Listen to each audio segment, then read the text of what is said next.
तो देखिए, संभल शांत हो रहा है लेकिन इस पर सियासत अशांत लगातार देखने को मिल रहा है। आपको बता दें कि संभल में अब जो एंट्री थी, यानी कि एंट्री पर जो बैन की अवधि थी, उसे बढ़ा दिया गया है, लेकिन इसके बावजूद भी समाजवादी पार्टी के नेताओं ने ऐलान किया है संभल जाने का। आपको बता दें कि संभल में पहले 30 नवंबर यानी कि आज तक बैन की अवधि थी, लेकिन इसे बढ़ा दिया गया है। वजह यह है कि हालात को देखते हुए इसके बाद प्रशासन ने यह फैसला लिया है। संभल में बाहरी नेताओं की एंट्री पर बैन बढ़ाया गया है। पहले आज तक ही राजनीतिक दलों की एंट्री पर बैन था, अब इसे बढ़ाकर 10 दिनों तक के लिए और बढ़ा दिया गया है।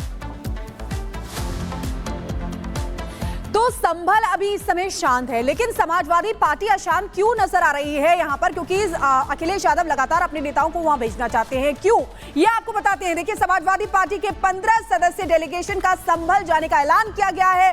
प्रतिनिधि मंडल में जियाउर रहमान और महमूद शामिल हैं। एफआईआर में सांसद जियाउर रहमान बर्क और एमएलए इकबाल के बेटे का नाम भी है। संभल हिंसा की रिपोर्ट अखिलेश यादव को फिर सौंपी जाएगी। कांग्रेस का डेलीगेशन भी 2 दिसंबर को संभल जाएगा। संभल में जो हिंसा हुई है उसको लेकर जांच जारी है, लेकिन सवाल ये उठ रहा है कि कांग्रेस और समाजवादी पार्टी आखिर इस पर सियासत क्यों कर रहे हैं, जबकि मंदिर है या मस्जिद ये तो बाद में कोर्ट ही बताएगा। लेकिन एक और चीज आपको बताते हैं। देखिए, संभल में ये फसाद हो रहा है, लेकिन सियासत कैसे हो रही है।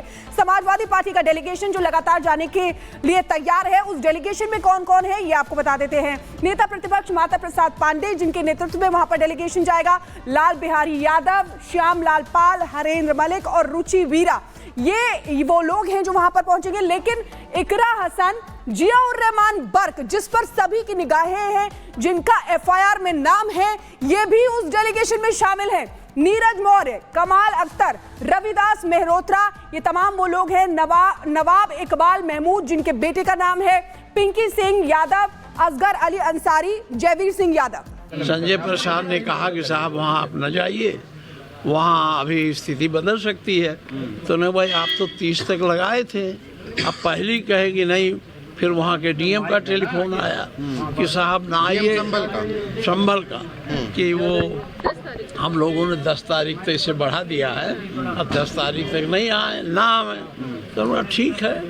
फिर रात को जब होम सेक्रेटरी टेलीफोन आया तो हमने कहा सवेरे हम पार्टी दफ्तर में जाएंगे और आप सबकी बात रखेंगे। हमारे जो लोग जाने वाले हैं वो इकट्ठा हो जाए, जो तय होगा आपको बता देंगे। अभी क्या तय हुआ? अभी आप पार्टी दफ्तर जाएंगे? हाँ, पार्टी दफ्तर जाना चाहते हैं। डिप्टी सीएम केशव प्रसाद मौर्य कह रहे हैं आप लोगों को भड़काना चाहते हैं वहां पर पहुंच के। अब देखिए, हम नहीं भड़काते हैं। उनकी भड़काने वाली भाषा तो केशव प्रसाद मौर्य जी की रहती है।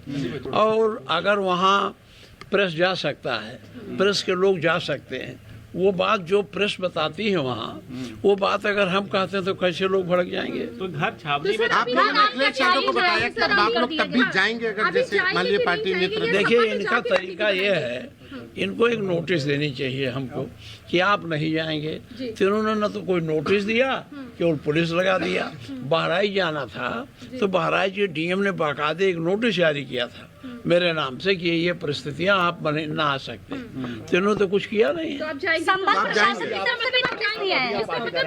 आप जा रहे पार्टी कार्यालय जाएंगे? हाँ, पार्टी कार्यालय जाएंगे, वहीं हम लोग आपस में बात करेंगे क्या हमको करना चाहिए। सर, उसके बाद बाकी लोग कहाँ पर मिलेंगे? अगर बाकी लोग नहीं, बाकी लोग जो है ये तय था कि लोग आएंगे, वो संभल के पास मिलेंगे। अब वो लोग अपना अपना, जब हमारे यहाँ ये है तो उनके यहाँ भी ऐसे पुलिस लगी होगी। तो नेता प्रतिपक्ष को आप सुन रहे थे, जो ये कह रहे थे कि पार्टी कार्यालय जाएंगे, इसके बाद हम चर्चा करेंगे आगे करना क्या है। लेकिन जतिन, देखिए, सवाल इसलिए उठ रहे हैं क्योंकि बैन वहां पर लगा हुआ है, बाहरी नेताओं की एंट्री पर बैन पूरी तरीके से है। ऐसे में सवाल ये कि आखिर समाजवादी पार्टी इतनी बेचैन क्यों है, आखिर क्यों जाने पर अडिग नजर आ रही है कि संभल जाना ही जाना है।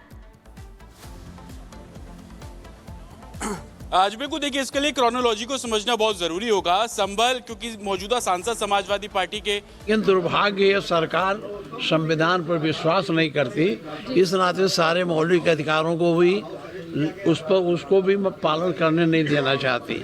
और मैं नहीं समझता क्यों पुलिस लगी। अभी तो पुलिस के लोगों से मेरी बात हुई नहीं, क्यों पुलिस लगी है, क्या लगाया है। और हम तो बहुत ही पुलिस देखे हैं, इमरजेंसी में भी देखा। बतौर नेता प्रतिपक्ष आपको रोका गया है? आपको क्या लग रहा है कुछ छुपाया? बतौर नेता प्रतिपक्ष आपको क्या? देखिए, यह है, मुझे इसलिए नहीं जाने देना चाहते होंगे कि इन्होंने तमाम प्रकार के गलत काम किए हैं। वहाँ गोली चली है, लोग मरे हैं, और वो मैं केवल उन घरों में वहाँ जाना चाहता था जिनके घरों के बच्चे मरे हैं, उनके परिवार से मिलता, उन लोगों को संवेदना व्यक्त करता और उनकी सही हकीकत जानता, क्योंकि ये तमाम भ्रम पैदा कर रहे हैं।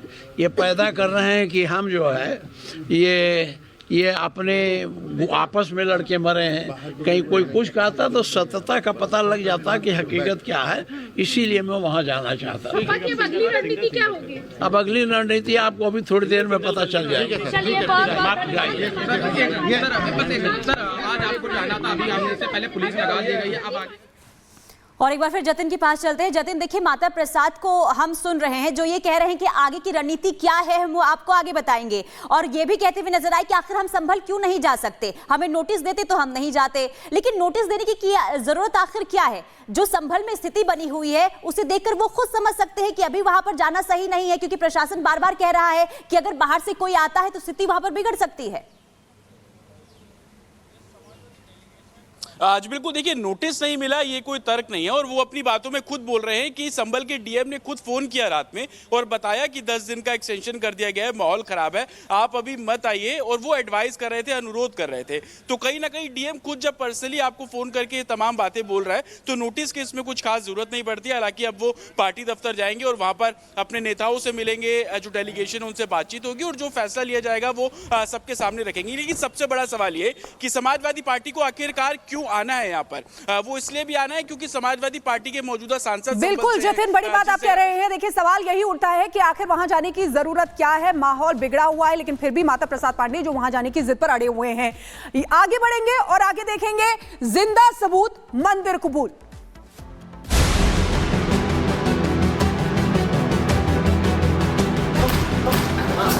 जो भी घटना हुई है वो दुखद है और पूरी घटना की जांच होगी और निष्पक्ष कार्रवाई होगी। हरिहर मंदिर है और हरिहर मंदिर की पुनर्प्राप्ति के लिए ये दावा दायर किया।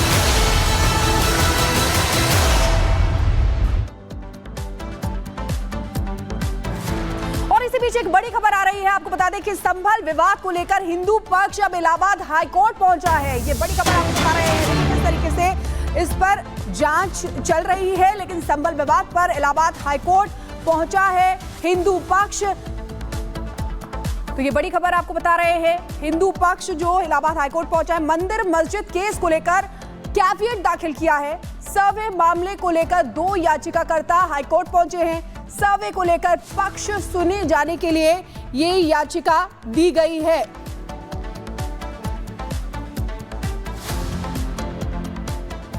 तो देखिए संभल में जिस मस्जिद को लेकर विवाद है उसका एक पुराना नक्शा अब सबके सामने आ चुका है। 1100 साल पुराने इस नक्शे में संभल के तीर्थ स्थान है और नलकूप है। नदियों का भी इसमें जिक्र किया गया। ये तस्वीर आपको दिखा रहे हैं। आप इन तस्वीरों में देखिए कि कैसे प्राचीन नक्शे में हरिहर मंदिर का जिक्र किया गया है। ये तस्वीर, ये नक्शा बता रही है कि सबूत वहां पर मौजूद है, और इसी को लेकर यानी कि इसी नक्शे को लेकर हिंदू पक्ष की तरफ से दावा किया जा रहा है कि जहां मस्जिद है वहां पर कभी हरिहर मंदिर हुआ करता था।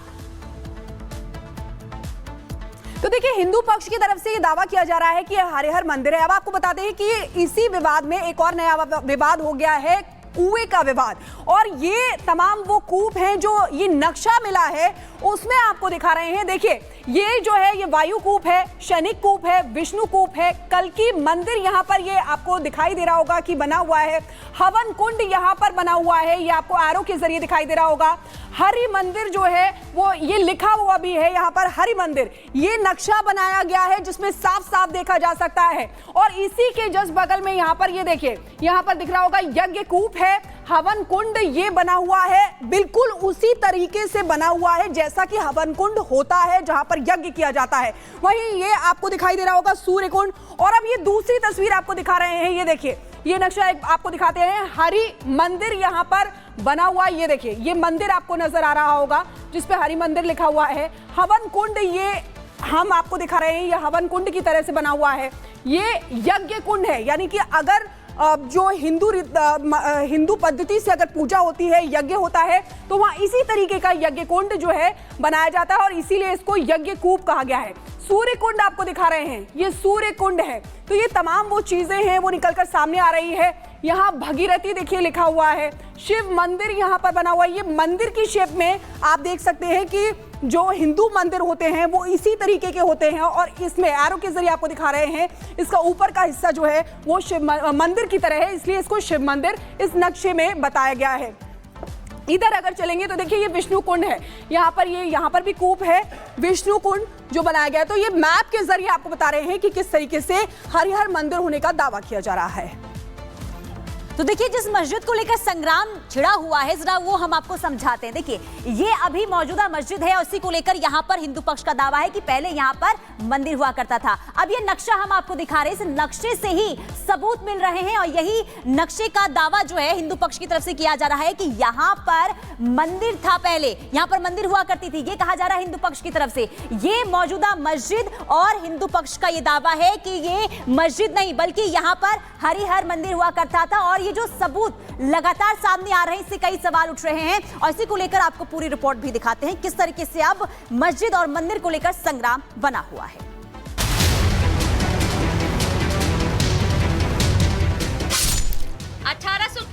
में हुए एएसआई सर्वे के बाद जो नक्शा सामने आया वो चेक कर कह रहा है कि संभल की शाही जामा मस्जिद नहीं बल्कि हरिहर मंदिर है। पूरे संभल के इस नक्शे में साफ साफ दिखाई दे रहा है कि 68 तीर्थ है और 19 कूप है। अब सवाल है कि मस्जिद में तीर्थ और कूप कहां से आ गए। स्कंद पुराण के खंड में मंदिर को हरि मंदिर नाम दिया गया है। जिस जगह मस्जिद है उस जगह पहले मंदिर ही था। मंदिर के पास में कुआं भी